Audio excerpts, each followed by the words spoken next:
അതാ ഞാൻ പറഞ്ഞത്.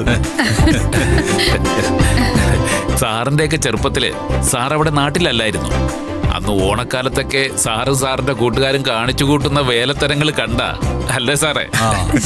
സുദേവ, അത്യാവശ്യം ഇവരൊക്കെ എനിക്കൊരു ബഹുമാനം തരുന്നുണ്ട്. പഴയ കഥകളൊക്കെ പറഞ്ഞ് താനത് ഇല്ലാതാക്കൂ.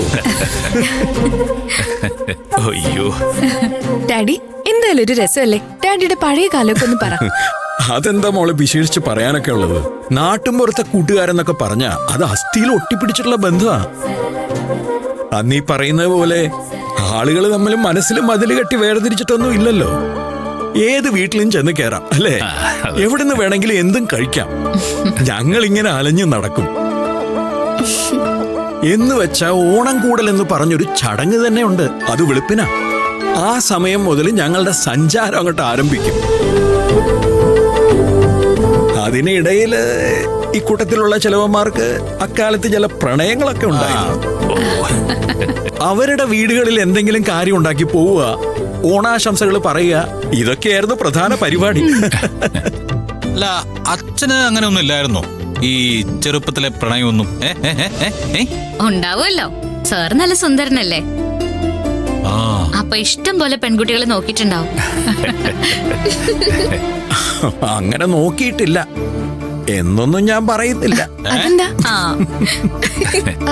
സത്യം പക്ഷെ എനിക്ക് ആരോടും അങ്ങനെ പ്രത്യേകിച്ച് ഒന്നും തോന്നിയിട്ടില്ലടാ. അതാണ് അച്ഛന് പറ്റിയ മിസ്റ്റേക്ക്. അന്നേ കൊള്ളാവുന്ന ഒരെണ്ണത്തിനെ കണ്ടുപിടിച്ച് അതിനെ കല്യാണം കഴിച്ചിരുന്നുവെങ്കിൽ അമ്മയെ സഹിക്കേണ്ട വല്ല കാര്യം ഉണ്ടായിരുന്നോ? ഡാഡാ, നീ എന്തെങ്കിലും പറഞ്ഞു തുടങ്ങി അവിടെ കൊണ്ടുവന്നേ അവസാനിപ്പിക്കുന്നുള്ളത് എനിക്കറിയാം. അതുകൊണ്ട് നോ ഫ്ലാഷ് ബാക്ക്. പഴയ കാലത്തെ കഥകൾ ഇതോടുകൂടി വിലക്കപ്പെട്ടിരിക്കുന്നു. സുദേവ, ഇനി താനായിട്ട് ഓരോന്ന് കുത്തിപ്പൊക്കിക്കൊണ്ട് വരരുത്, കേട്ടല്ലോ? ഓ ഇല്ല.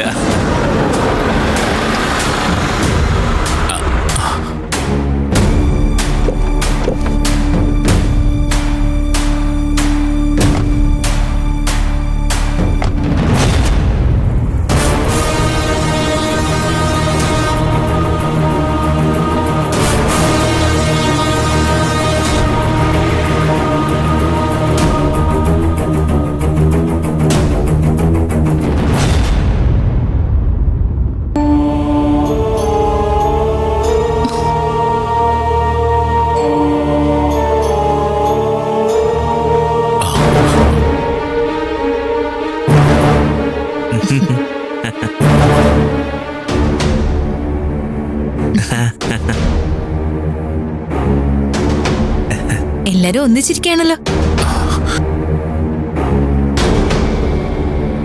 ഹാപ്പി ഓണം.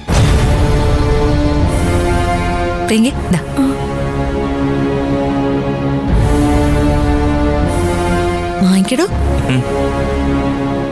വാങ്ങിച്ചോ മോളെ.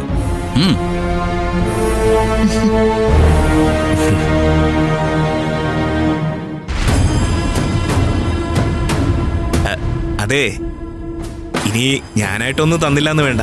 ഇത് കാർത്തികയ്ക്ക്.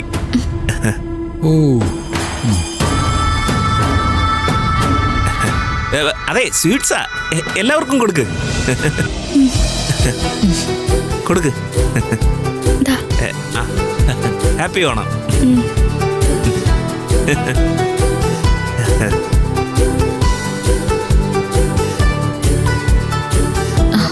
ഇരിക്കൂ സർ,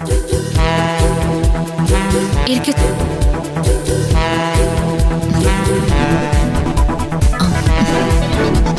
ഡാഡി ഇന്നലെ ഇവിടെ ഓണം ആഘോഷിച്ചാലോ എന്ന് പറഞ്ഞപ്പോ ഞങ്ങൾ കുറച്ച് മോശമായിട്ട് സംസാരിച്ചു. പിന്നീട് ആലോചിച്ചപ്പോ അത് തെറ്റാണെന്ന് തോന്നി. ഇവരിവിടെ ഇപ്പൊ വന്ന ആളുകളല്ലേ, ആരെയും പരിചയമില്ലല്ലോ. അപ്പൊ പിന്നെ നമ്മളൊക്കെ അല്ലേ ഉള്ളൂ ഒന്ന് കൂട്ടുവരാൻ.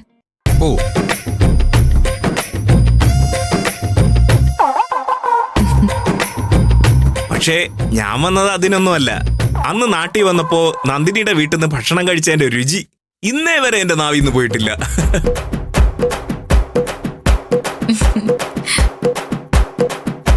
പിന്നെങ്ങനെ സദ്യയൊക്കെ ഓക്കെയല്ലേ മുത്തശ്ശി? അതൊക്കെ റെഡിയാ സാറേ. ഇനി കഴിക്കാനിരുന്നാ മാത്രം മതി.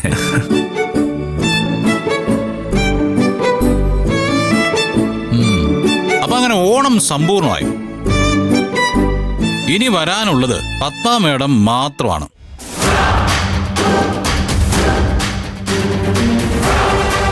അടുത്ത ഓണത്തിന് അമ്മയും കൂടെ ഇവിടെ കൊണ്ടുവരും.